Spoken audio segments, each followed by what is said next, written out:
Yeah, pretty excited about the Starship Launch 4. That was great.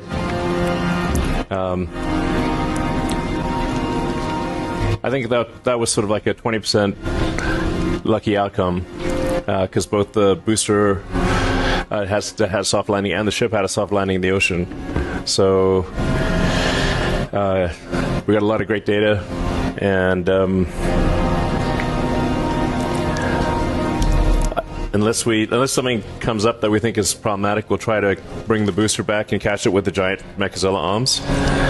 And we definitely want a rocket to reach Uranus. It's a stretch goal to reach Uranus, but definitely something we think we should aim for.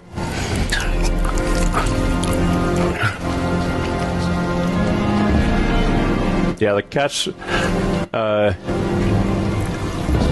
The tower is actually taller than Mechazilla from the movie. So, giant Mechazilla arms will catch this, aspirationally, catch this gigantic rocket. It's going to boost back. I mean, like, excitement is guaranteed. Success, not necessarily, but it won't be boring. So, that's going to be an epic sight. Giant robot arms catch giant rocket. Starship is the largest flying object of any kind. It's 5,000 tons at liftoff. Body diameter is 9 meters, or roughly 30 feet. And it's going to get taller with newer versions. So it's an insanely gigantic thing.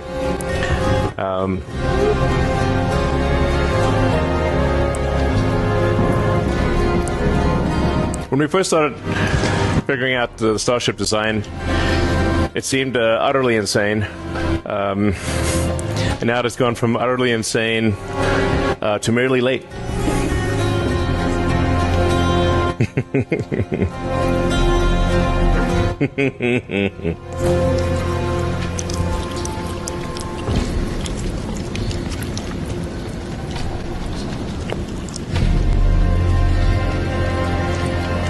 Next launch, Starship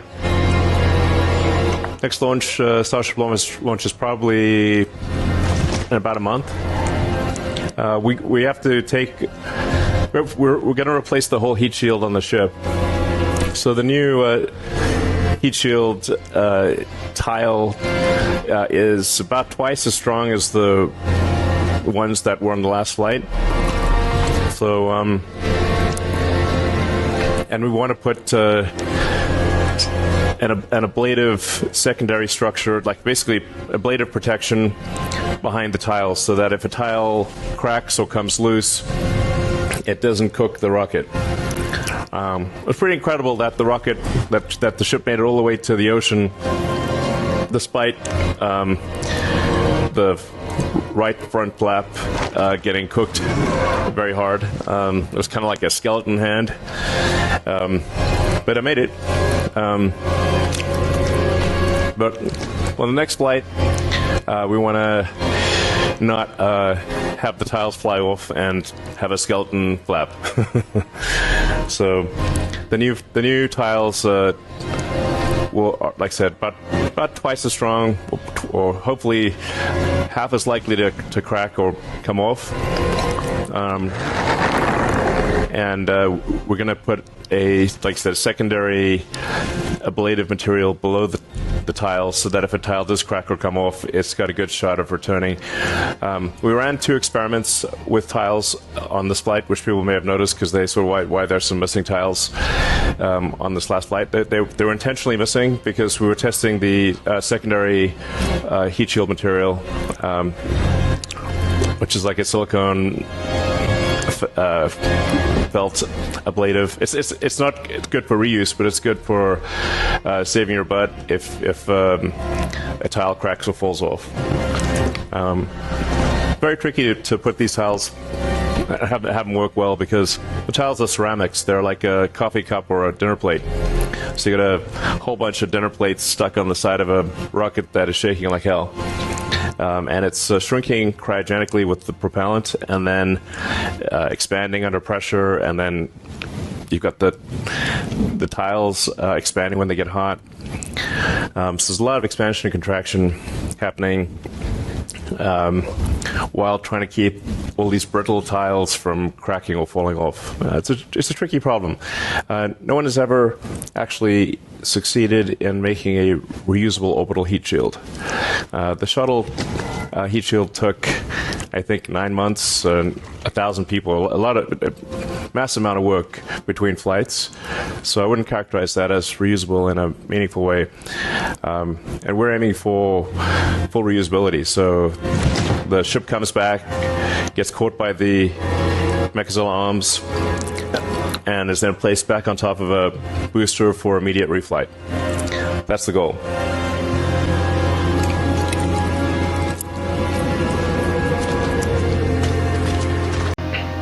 Yeah, I'm pretty fired up, actually. I was really walking on clouds after the Starship launch. The SpaceX team did an amazing job, and we're really doing things that have never been done before. So the key to making life multiplanetary and being a true spacefaring civilization is full and rapid reusability, so that you don't have to get a new rocket every time you want to fly somewhere. Now, I don't recommend trying to print the whole rocket. That's you'd need a ridiculously gigantic printer for that. And metal printing consists of millions of metal dust and millions of laser welds. So I don't think it makes sense to try to print the primary structure. And even for the Raptor rocket parts, 3D metal printing is slow and expensive compared to casting or machining. So it's debatable, actually. We actually want to print fewer things, not more things. If you have a part that has complex geometry with a lot of internal flow circuits, that's something that's very difficult to cast, like a turbo pump housing.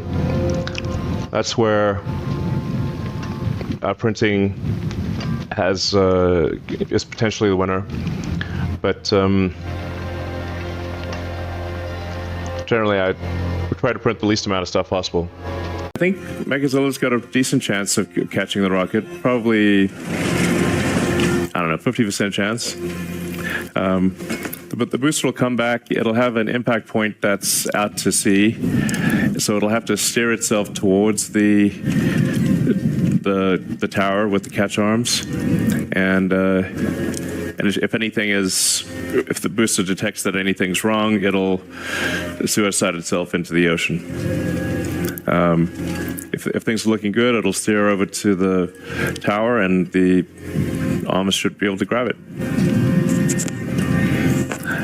And just like Falcon 9 landings, it took quite a few attempts before it worked. I think it was like 14 attempts all in, depending on how you count it. And now it's, knock on wood, it's somewhat routine that the Falcon 9 booster lands. It'll be exciting to watch. Excitement guaranteed. I think that we'll be able to make the tower robust to, thousands of landings.